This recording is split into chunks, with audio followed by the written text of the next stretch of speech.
Brace up for your 21 and under podcast with Kevin Bracy.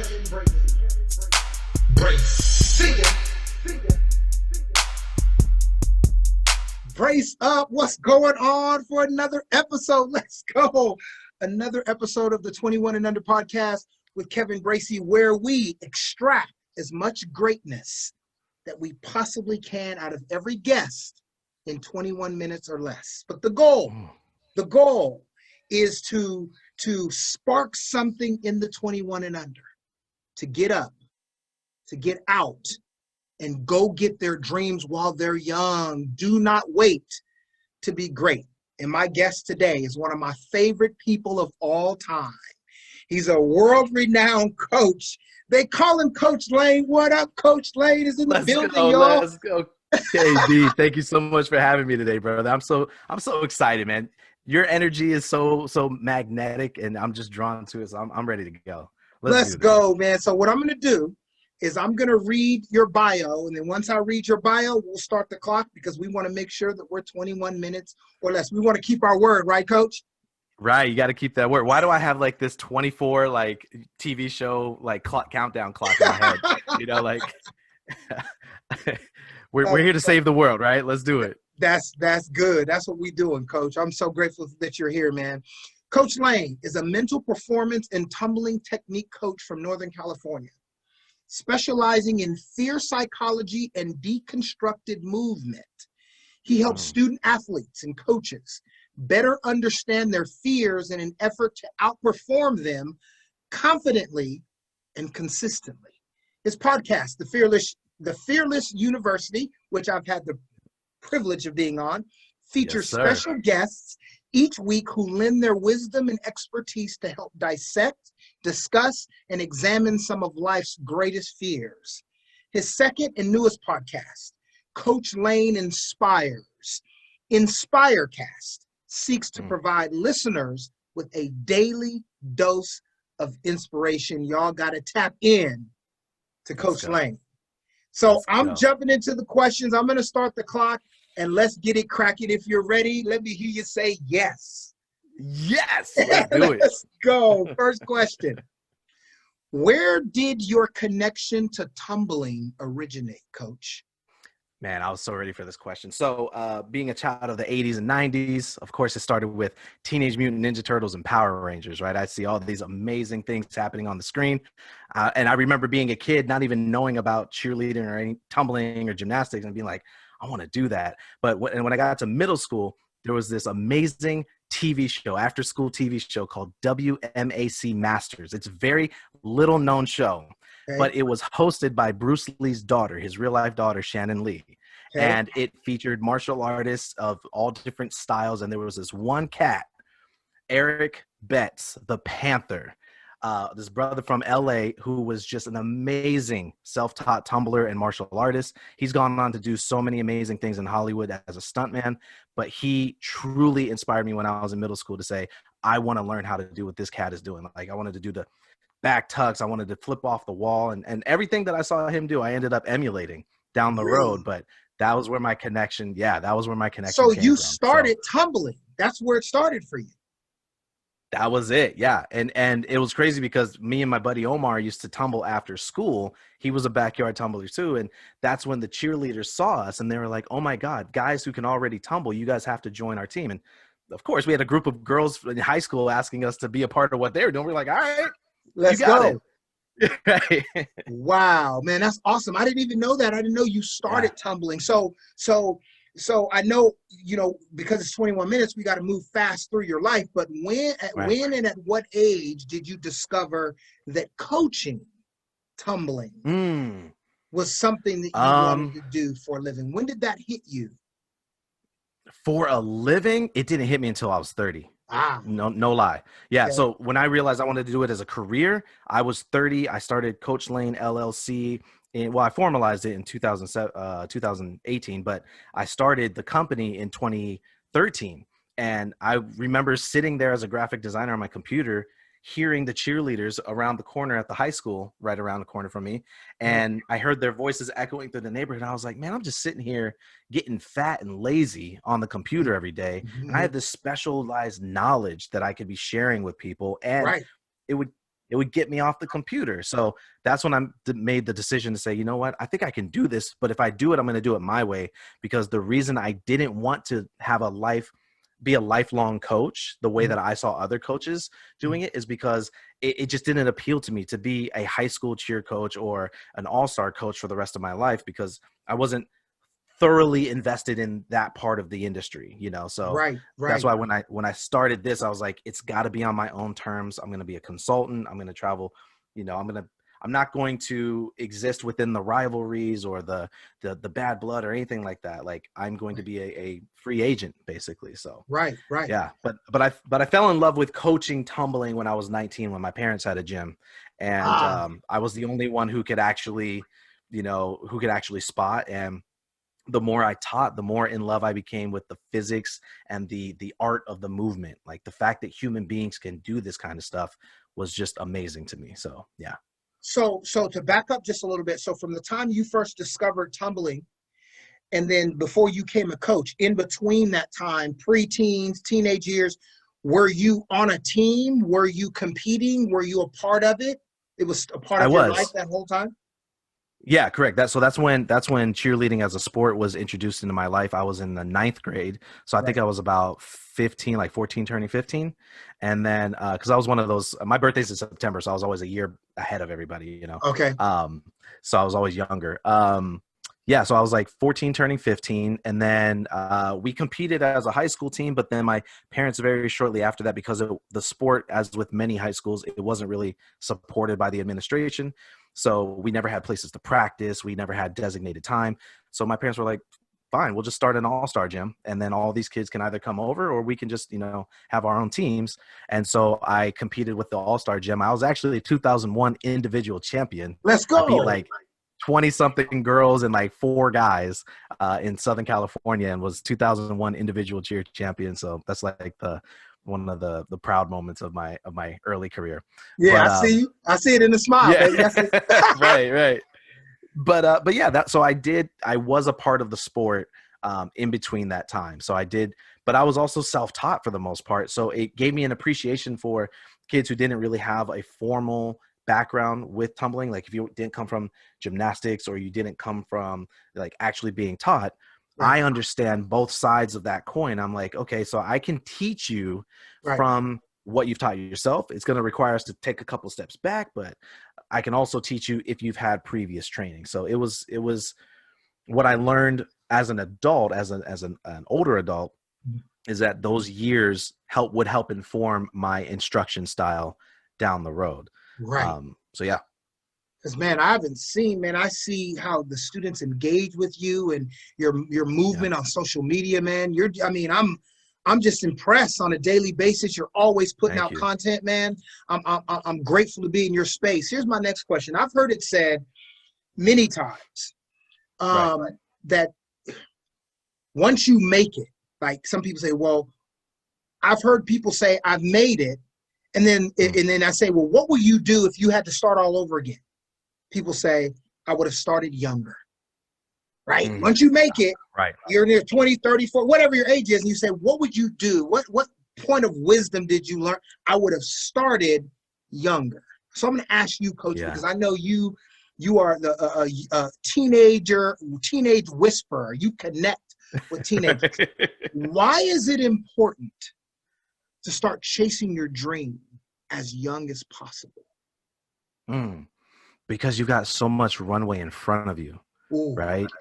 You've got so much runway in front of you to hit the bumps and the bruises and dodge the obstacles.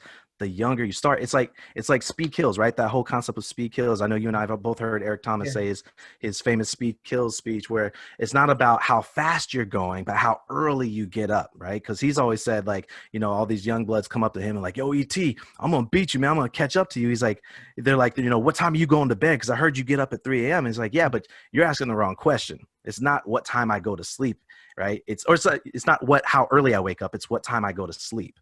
Right? It's the preparation that I put in before it's time to get up and start moving. So I would say it's important to start chasing your dreams young, because you need that runway to make the mistakes and learn the lessons. Like, I don't know if I would necessarily start younger, but I wish I had used up some more of that runway to make those mistakes earlier so that I could learn the lessons and apply them. But by the same token, I used up some of that runway doing other things and chasing other passions.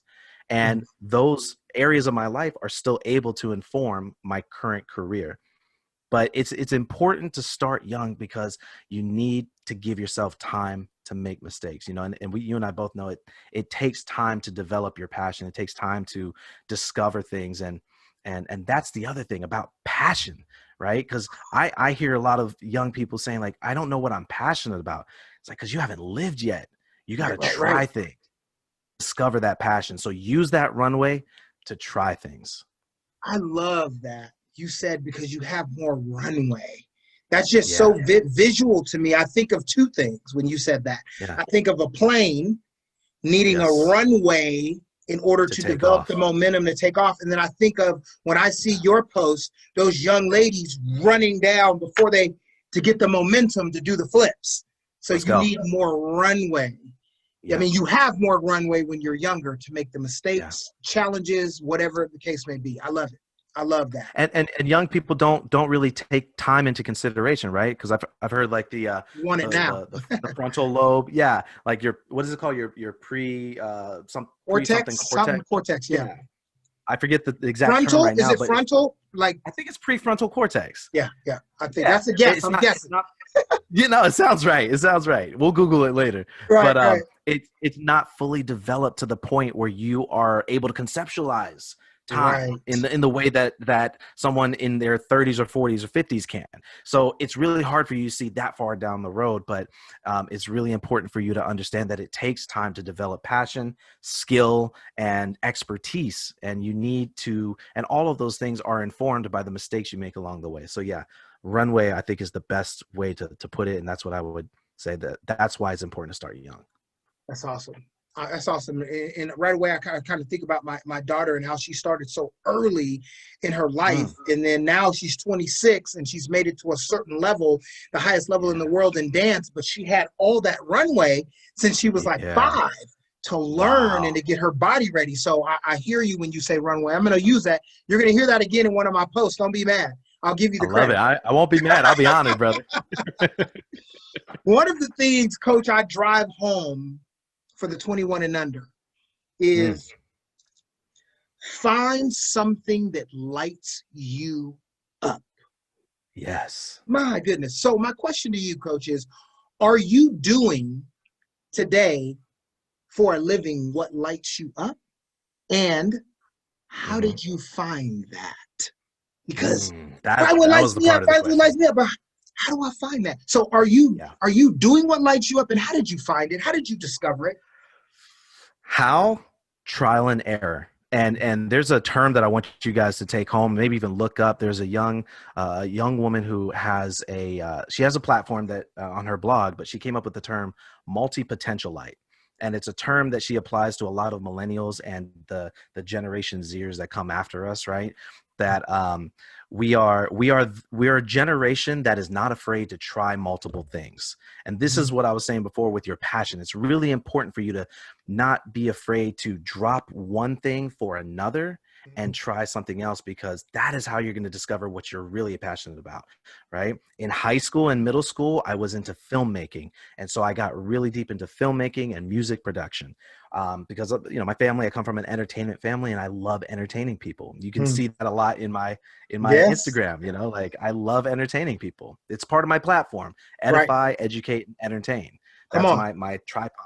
So then in my young adult years, I don't want you to forget, but what you just said is something that you had to focus and think about before. So everything you post is directed toward what you just said. Say it again: edify, entertain, edification, education, and entertainment.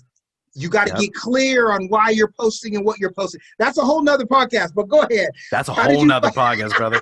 How did you learn what lights you up, and how do they find it? Sorry about that. So my young adult years, my 20s, I pivoted from film production. I was dead set on going to film school, and I went to UC Davis, which does not have a film program. So, and I wasn't courageous enough to go away to film school and invest in that part of my life. So I was like, you know what, I'm going to go ahead and pivot, became a graphic designer. I started off selfishly wanting to just learn how to do logos and t-shirt designs and stuff for myself. But then I realized I could make money doing it. So I began a career as a graphic designer. Crazy part was though, KB, as a graphic designer, I never saw my future. And I don't think it was that prefrontal cortex issue. It was like there was no clear vision of my future. It was like I would try to see the future and it would just be snow. Like you and I remember the snow on the TVs, when you had the wrong station. So it was like I couldn't see it. It was just fuzz. And then comes, my early 30s comes that story where I was telling you I was sitting there, I was burnt out as a designer. I was getting anxiety about what my future was going to be. And I had this specialized knowledge from my past that I was doing nothing with. And so I said, you know what, let me give it a shot. I want to be a coach. I want to be a different kind of coach. I want to have a different kind of coaching company. And so that's when I started that journey. But even then I was splitting hairs. I was riding the fence. I was doing graphic design during the morning and then coaching during the evening. Right. So you were just experimenting still. I was experimenting. Right. Sometimes you don't have to fully drop one thing to pick up another. Right. You want to be smart about it. And graphic design was making money. So I was like, okay, this is what I'll support my family with. And then I'll try this other thing, which was started making extra money. But then I was even throwing a curveball with my coaching career. At first I was doing private lessons, only 1 hour lessons with one athlete at a local gym. That local gym then gave me an ultimatum because they wanted to make more of the money that I was making. So they said, you either join our staff or we have to give your spot to someone else. I was like, okay, go ahead and give it to someone else because I've already decided multiple times I don't want to be tied to one gym or one location. And so I had to start over basically. And that's when I started reaching out to high schools. It took about 8 months to really get the ball rolling. But then in 2017, I said, you know what, honey, to my wife, I was like, you know what? I think I want to go full time with coaching. I think I'm ready because I keep getting anxiety trying to serve two masters and both of them are suffering. So she said, okay, you've got time. Let's do it. And she had a full-time job at the time, so she could help pick up the slack where I wouldn't be making money for like a couple months. And once I got full-time with my coaching, that passion just presented itself. And what I fell in love most with was the freedom to do things my way. And so, it took time though. And it took me experimenting with other things.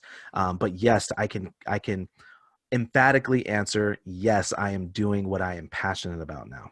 Absolutely. Yeah. And I can see you. You're lit up every time I talk to you and every post you're lit up. So I know you're doing what you love. Yes, sir. We've got 6 minutes. So I'm going to throw this piece out. Lightning round. Allow you to do your thing to it. Okay. Fear. Okay, let's go. Fear is something that affects all of us in different ways. It halts some people and it catapults others. Break down fear for the 21 and under and how they can use it to benefit themselves, Coach Lain, AKA, it's just me, the fear doctor. Talk to us about fear. You got 6 minutes, baby. Just talk to us. All right, my young people, listen very carefully. The problem with motivation culture is that we treat fear like an enemy. We treat it like it's poison, and we treat it like we use it as an umbrella term to disguise what we're really feeling and experiencing. You have to understand there's two main types of fear that we all experience: biological, psychological. Biological fear is embedded in our DNA. It's when a clear and present danger is presented before you. It's something that can actually cause you bodily harm. Psychological fear is what most of us struggle with on a daily basis. Psychological fear, hands down, every single time is a mental response to discomfort. What we need to understand is that, like I said, fear is not poison, is not the enemy, and you cannot conquer or defeat it. Fear is here to stay. It's a part of who we are as human beings, and we need to learn to understand it, be present with it, and learn how to use it, as KB said, to benefit ourselves and push us into our greatness so that we can be scared great. Ain't that right, KB? Come on, baby. We need to learn how to use our fear as a benchmark for our comfort zone, right? When we start feeling and experiencing that discomfort, that means that we're starting to grow beyond our comfort zone. Right. And the problem is, young people, most likely you're not afraid of what you actually think you're afraid of. You're afraid of being afraid. You're afraid of that discomfort, that uncomfortable feeling. So get specific with what you're afraid of. So there's 3 steps that I have to outperforming your fear. Number 1, define your fear. Define your fear and get very specific with what it is that you're struggling with. Number 2, deconstruct your process. Everything in life has a process. And if you follow that process from A to Z, you will arrive at success, because the processes that already exist on a massive scale have been field tested. So they have been redesigned for success. And then finally, the third thing is to repeat that process ad nauseum. Ad nauseum is Latin for until you are sick. Do that process routinely, repeatedly, and I guarantee you your confidence will grow exponentially and get you to a point where you can outperform, not conquer, outperform your fear. Let's go. You said ad nauseum, until you're sick. That means do it until you can't get it wrong.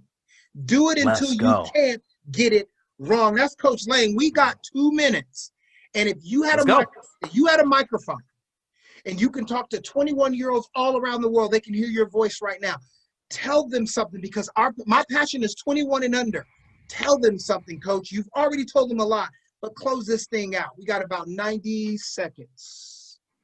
Change takes time, but a breakthrough happens like that. So give yourself time.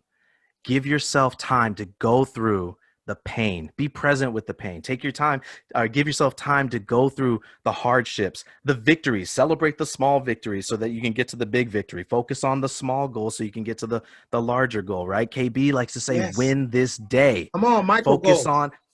Focus on those micro goals and those micro skills to get you to the larger goal. Master the micro to maintain the macro. But my word for you guys, honestly, change takes time, but a breakthrough happens in an instant. Your breakthrough is coming. The difference between those who succeed and those who I don't want to say fail, because failing is a part of success, but those who lose and those who succeed and win is that the winners kept going until they struck that goal, until that breakthrough came. And those who lost gave up right before that moment, right before that breakthrough comes. So stay the course, give yourself time, be patient. Your breakthrough will come. Hey, y'all don't even know. This is legendary Coach Lain. Y'all don't know that this man coaches hundreds and hundreds and hundreds of students. He knows what he's talking about. Every word that you speak, I receive it, because I know, you know. I watch you do your work. Yeah. We got about a minute, and I wanted to save a minute for you to tell everybody where they can find you. Where can they find and follow Coach Lain? My main area is Instagram. That's where I hang out the most. So you can follow me at Coach Lain on Instagram. I also frequent TikTok. I'm at Coach Lain everywhere though. So Facebook, Instagram, LinkedIn, Snapchat. I'm never on, but Snapchat, wherever, just type in at Coach Lain and you'll find me there. But Instagram is where I will most definitely engage with you on a regular basis. Coach Lain, man, I love you. You are my brother for life. I really appreciate, I know your schedule is crazy book. I appreciate you taking a moment to share some wisdom with the 21 and under. Can we throw up the brace before we close it out? Can we throw it up? Folks, you have listened to my guy, Coach Lain, in the building in the 21 and under podcast, where we extract as much greatness out of every guest in 21 minutes or less. Thank you so much for showing up. I'll talk to you soon, Coach. Brace up. Let's go. Brace up. See ya.